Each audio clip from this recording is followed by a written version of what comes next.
Magandang gabi po sa inyong lahat. Sa award ko po ito wala kong pasasalamatan ang Panginoong Diyos po. Sa bumubuo po ng programa ito at yung Hall of Fame Award, salamat po at binigyan po nila ako ng karangalan sa Philippine Sports Commission sa pamumuno po ni Chairman Patrick Gregorio at saka yung mga chairman mga commissioner niya sa Philippine Olympic Sir Abraham Tolentino, sa aming pong NSA President ng Patapa po Sir Terry Capistrano, sa mga sports writer po,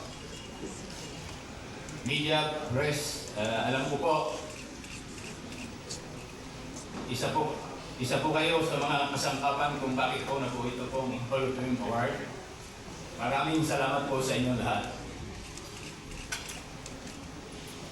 Wala pong Isidro del Prado po kung hindi po natin babalikan ang probinsya po ng Sorsogon.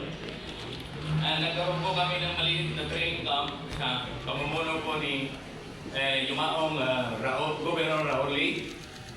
At yun po ang naging daan para po mapunta ako sa Project Pintong Alay na itinatag po ni Sir Michael Marcos Gion. Maraming salamat po. Nag-training po kami. Nagkaroon po ng local competition. Bilang po kami sa foreign competition. Gumanda po ang aming performance.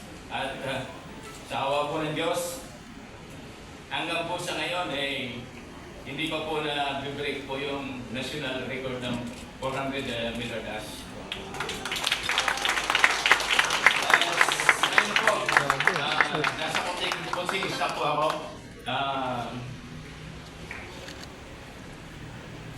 Nangako po ako na habang kaya ko pa tutulong pa ako sa ating mga atleta.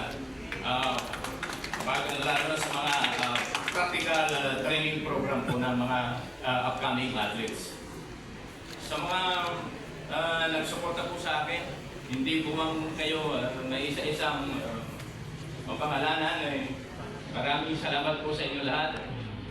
Sa aking pamilya po, salamat po sa pagsusuporta nila. Sa iyo po lahat, maraming salamat po. God bless us all.